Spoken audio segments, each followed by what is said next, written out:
Hey guys, today I'd like to take a look at a really cool mask and one that's kind of hard to find. It's a mask I really love, and it is the 2000 Don Post Studios Malonian Alien. Now, if you're not already familiar with this mask, as you can see, this is a really cool looking design, a really cool looking mask. And I'll get into that design and the construction of this mask in a few minutes, but first I wanted to just mention when it was available at Don Post Studios. This mask first appeared in the year 2000 Don Post Studios catalog, and here's a photo of that catalog page.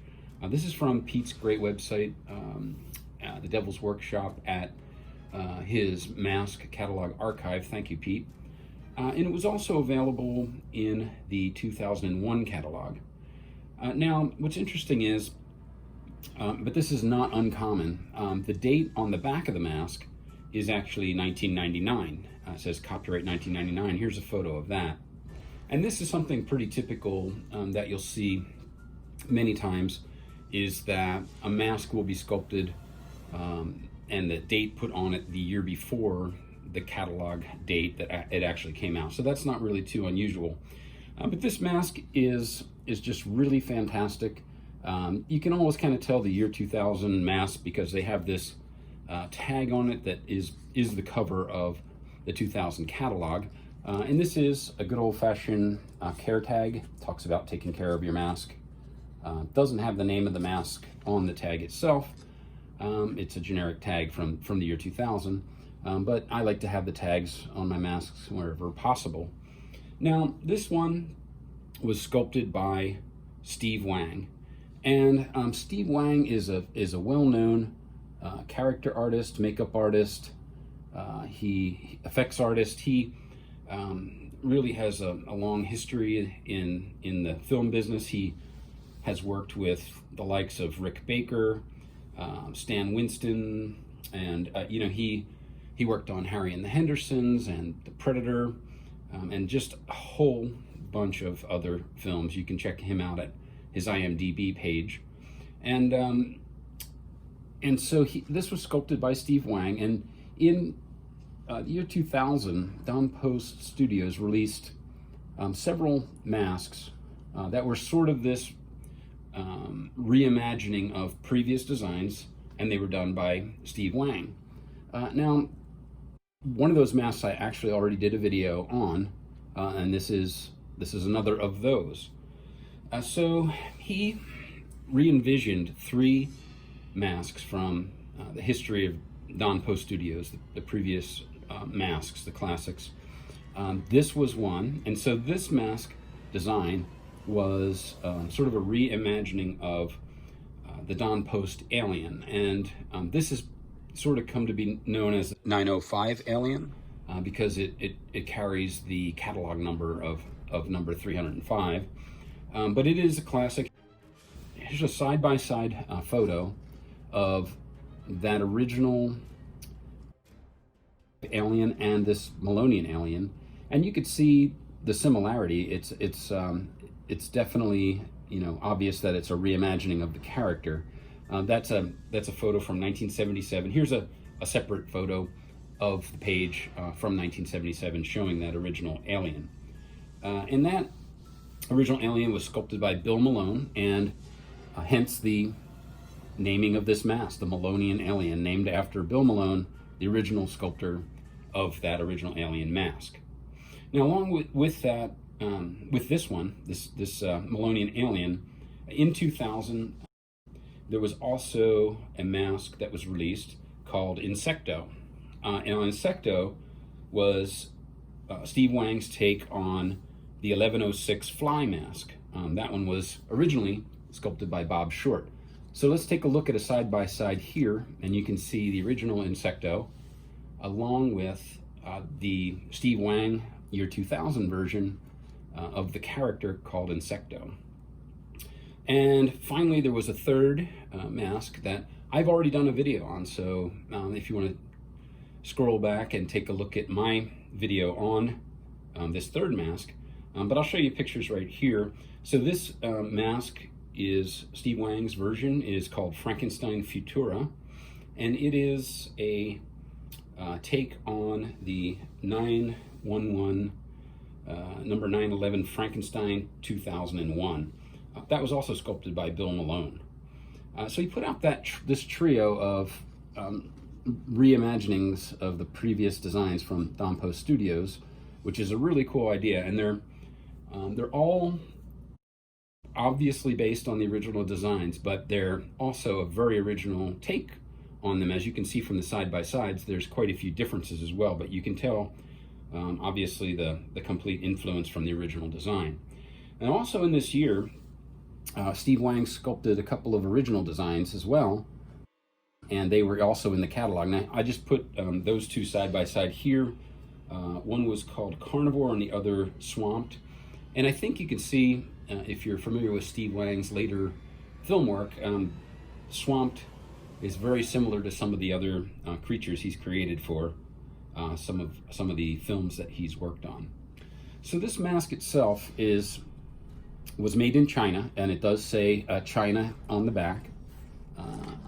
Back here on the bottom edge, it says made in China, and then China is actually carved right into the clay, and it was sort of a stamp that says made in China here, and then the date on this side. But this one doesn't really, in my opinion, suffer too much from some of those issues that we see coming out of some of those masks from China at the time. This really kind of holds its shape and its forms very well. It's sort of a rounded form anyway. It doesn't have a lot of extreme detail in the form, other than the mouth and the eye area. But it holds its shape. It's cast thicker than that Frankenstein Futura mask that I did a video on. That was very thin. This is thicker. It's not super thin. And also, this paint job, in my opinion, is just really, really good, especially for a mass-produced mask coming out of China. And I'm surprised at the quality of this paint job on this mask, actually. I've seen a couple online that were done in a much more coarse kind of way, not a refined application of the paint. This one really kind of is well done. You could see, for instance, the detail in all the wrinkles that comes through from the darker wash, and you can see the airbrushing around the eyes is done in a subtle way. It's not sort of like the Frankenstein Futura was in my previous video. It's not done completely ham-handedly, if you will. It's subtly applied. Everything is sort of confined to its proper area. These veins are painted carefully. The spots on it are painted carefully. I really like this paint job, and I'm kind of surprised it's as good as it is. And it's a curious sort of thing that this paint job is this good. And there's a couple markings inside, and I don't know what these markings are. Really, I can guess, but if anybody has any guesses or even educated information or guesses, please let me know in the comments. But let's take a view here of the inside back edges of the mask. So on one side here, you can see it says 020, so 20. To me, generally speaking, if I saw that, I would think it's the 20th copy. So if it is in fact the 20th copy, it's a pretty low number. It may also just be a QC mark of some kind, where, you know, worker number 20 inspected it or something. It's handwritten with a pen though, so it's kind of unusual. And then on the other side, there appears to be initials. So again, this could be the initials of the painter, the QC person, the person that, you know, that molded it. It appears that it could be an SW. I'm not attaching that to Steve Wang. I don't think he would have anything to do with these masks at that time, unless they were paint samples or something. But there's no indication on the tags. A lot of times you'll see the samples would have sample on them. On the tag, it would be stamped there, or a different tag across the barcode. This has none of that.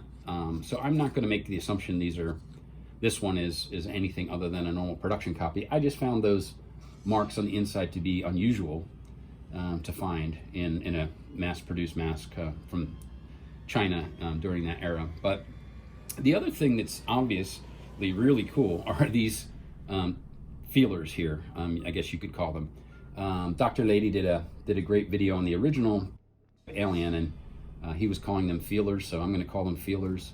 But they're really, obviously, they're like sort of the signature feature of the original Alien was the strange feelers on the face. And these are done really, really well. You can see the mask, the main mask itself has sculptural details that were put in to accommodate these feelers coming out and show that they're sort of a living part of the mask.